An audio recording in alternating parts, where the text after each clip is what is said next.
Welcome back, Kaiju fans, and in this video we are going to be attempting to successfully put together the entire Cloverfield franchise timeline based off of all of the extended knowledge plus the 3 films that are publicly available online.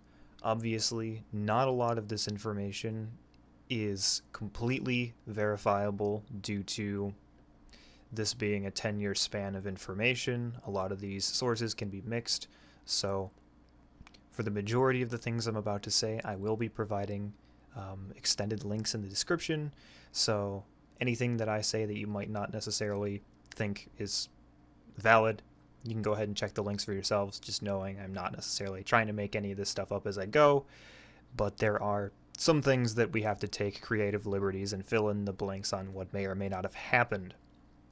And to start that off, in the very beginning, we kind of have to presume that the aliens from 10 Cloverfield Lane may or may not have visited Earth in the past, maybe thousands of years ago, and were the ones that planted the Cloverfield monster seeds underground, in the ocean, and wherever on Earth. So that's really going to be the one creative liberty that could be falsified in the future, but as of right now, to our current understanding, this is potentially the way this happened. But starting onto the official timeline of known information. Starting all the way back in 1945, the Kantaro Taguro, this man, founds a mining company in Kyushu of Japan, the southernmost island, and it is named the Hand of Power. And this is a very successful company for, obviously, oil mining in the future. Moving on from that, in 1982, the Les Guerres de Meritere, it's, I'm assuming French, so don't quote me on the exact pronunciation, but this is a group founded in Paris, and this group will later become more formally known as the Taito Foundation, which is an eco-terrorist group that we will hear more from here in the near future, but the founding of this company is important for now. And in 1989, Gandu Yoshida, a businessman involved in offshore drilling, purchases and shares of Hand of Power, a company now faced with scandals and a steady decline. Yoshida becomes CEO of the company and subsequently renames it as the Taguro Corporation. So this is also important. Now, between 1989 and 2005, Yoshida builds 13 Taguro deep-sea drilling stations. The company expands into subsidiaries, including the Bold Futura, Yoshida Medical Research, and the Slusho Happy Drink. Also, he founds Parafun wax distributors.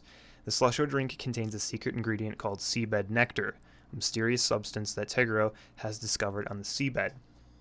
Now, where this seabed nectar comes from is it is presumed to be extracted. It is found, at least found near the Cloverfield monster nest, essentially underwater, and this is where things start to get a little interesting. On discovering this, the Taito Foundation sets up the Chai Station, and it is disguised as an oil drilling platform, as is the majority of the company's shareholding and actual profit is oil.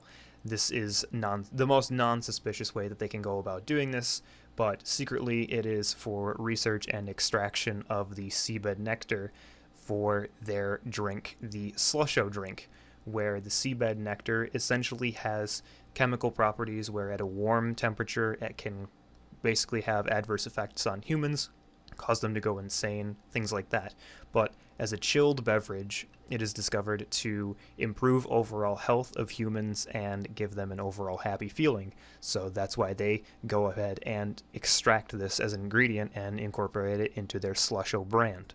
Now, essentially between 2007 and 2008, the company continues to use the Chai Station to extract seabed nectar, monitor the eggs. This is where the parasites are allegedly discovered, basically as guardians of the eggs, and as time rolls on, that group I've named before, Taito, begin to realize that the Chai Station is not necessarily an oil rig, and they begin to investigate this situation, discovered the large-scale Aggressor, which is the Cloverfield monster we are familiar with in the 2008 film Cloverfield, and they awaken the beast. This is where we know that the Cloverfield film originally takes place, where this specific large-scale aggressor makes its way to New York and attacks, and is eventually brought down with the Hammer Down Protocol. But from what we know of the Cloverfield Kishin manga series, this isn't the first time the company has dealt with a large-scale aggressor in the past. It is not known whether or not the manga truly happens within the timeline, but if it does, we can basically verify that at some point there was another attack on presumed Tokyo from another large-scale aggressor with a religious sect around it, basically thinking that this is a new coming of God. So this is where things are really starting to get kind of odd, and in the timeline starts to get confusing, but that's the reality of this franchise. It's hard to piece together what's true and what's not. Now, moving into the post-Hammer Down Protocol world, we begin back up in February of 2009, where Howard Stambler, our lovable character from 10 Cloverfield Lane, begins to work for the company Bold Ventura, which is a sub-company of the Taito Company from before, so this is how he gets involved in the entire situation. In 2014, a local girl named Brittany is kidnapped by Howard and forced to live with him in his underground bunker. After some time passes, she tries to escape, and Howard kills her. As Howard moves up in the company, this at the point where his wife and daughter essentially leave him. It's not quite known if he killed the girl before or after his wife and daughter left them, because this has been a secret thing on his agenda that's not really discovered until later on, so this part is a little fuzzy, so I apologize for that. At this point, it's where Howard sets up a website called funandprettythings.com as an attempt to contact his daughter Megan. This doesn't necessarily go the way he wants it to, and eventually an unnamed user on funandprettythings.com leaves Howard a message which contains an audio file that is a message that can be decoded using a slow scan TV. Although the identity of that person who sent the file is unknown, it is highly unlikely to be Nikolai Razo, which is a high member of the company that Howard used to work for, and it is thought that this audio file has something to do with the upcoming attack of the alien race that is coming back, who is potentially upset that their monster has been killed in the Hammer Down Protocol, and Howard talks about his satellites that he's been monitoring, and it is presumed that one of these satellites could be an alien satellite used to monitor Earth, and that's how they know that the Colverfield monster that we knew is destroyed in the Hammer Down Protocol. Obviously, all of this information is fuzzy and not necessarily completely verifiable due to everything we know so far, so this is another one of those areas where this may or may not be how things actually go, but we do know for whatever reason the aliens are coming to Earth now. When the aliens arrive on Earth, they use blinding flashes of lights to blind humans and then proceed to gas them to start eradicate them. This is when Howard essentially kidnaps our main character from 10 Cloverfield Lane and takes her back to his bunker, where Emmett slips in, so Emmett, Michelle, and Howard are now all in the bunker, and Howard is essentially the only one that truly knows what's going on outside, as we see in the film. Emmett and Michelle are a bit skeptical on whether or not the attack is real, and Howard is just keeping them down there for his own personal benefits. We do know that people who disobey Howard will usually end up getting dissolved in acid, as Michelle discovers, and as what happens to Emmett near the end of the movie. As Michelle escapes, we get to see the aliens be revealed to us in a visual aspect, and they do have similar, not exactly the same, but similar characteristics to the Cloverfield monster of 2008. This is where a resistance is formed to combat the alien threat that presumably Michelle joins, and eventually humanity does win and repel the alien invasion. It is not known whether or not the alien invasion is eradicated or they just flee after time, but this is where we know the alien invasion ends. Due to the alien invasion, significant reduction of resources is now prevalent on Earth, and this is where the 2028 energy crisis comes from. Humanity has expended majority of their resources trying to survive in the post-alien invasion world. And we know that the Taito Company supplies the CEI, or the Cloverfield Energy Initiative,